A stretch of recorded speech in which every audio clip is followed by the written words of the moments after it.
So evidence-based practice is the optimal integration of current best evidence, client preferences and values, and clinical state and circumstances of the client.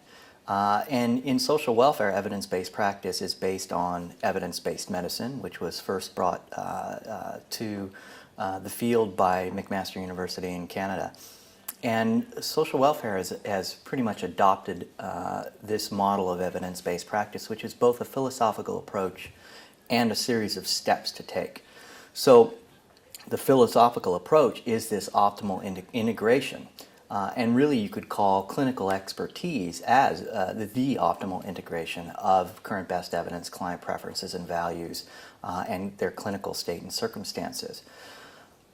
But it's more than just a philosophy. As I said, it's also a set of systematic steps. And these steps involve posing a question that can actually be answered by the rich set of databases we've got. There are so many studies out there. The problem is actually asking a question in a way that will get some kind of an answer. And then systematically looking through this set of information that you get and appraising the evidence for its quality and its applicability. And then next is really bringing it down to the client level. So how is this information applicable to the particular client I've got in front of me? And then the next step is actually testing whether or not this particular intervention works with a specific client.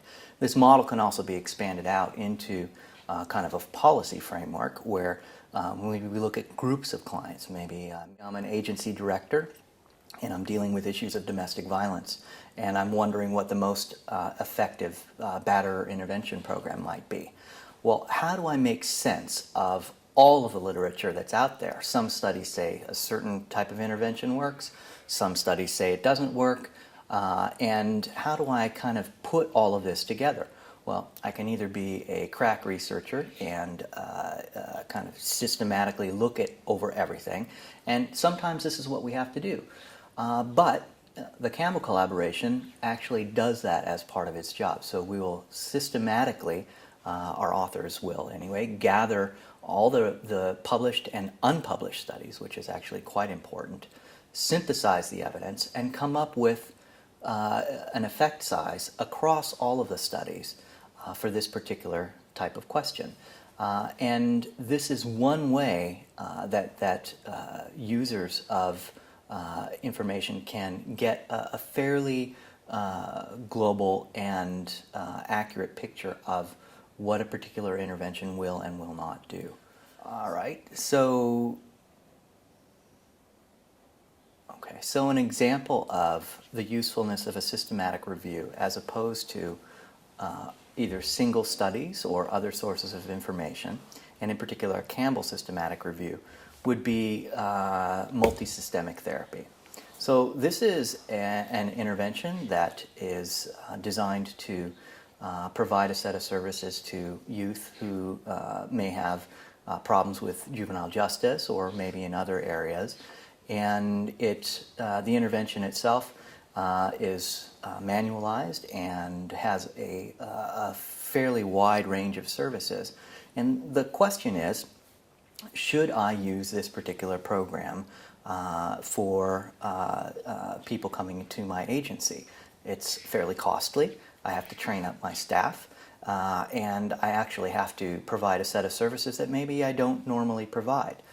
And I have to figure out whether this is the program for us. So if I just look at the literature, I might find a bunch of studies that say that this is a good program, that it works really, really well all the time.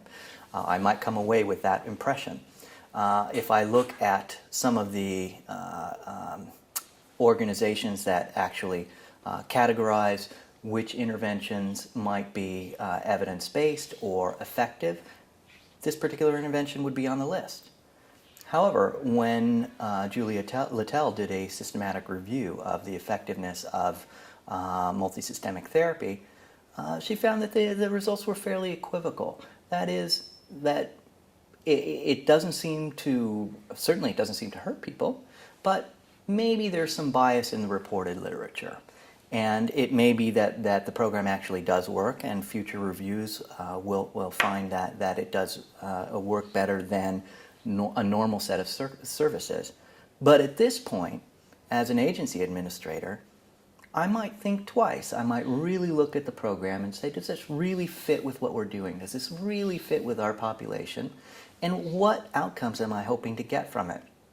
And a systematic review that includes both the published and unpublished studies will get me a much more accurate picture of how I can expect this program perhaps to work when I roll it out.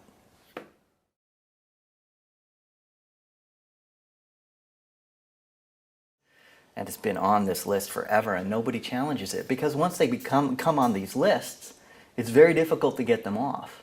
I'm not saying that it's a bad program. I'm just saying that I want all the information, and I want all the unpublished studies, and I really want an effect size across studies so that I know what I'm dealing with if I'm going to invest a lot of money in such a program.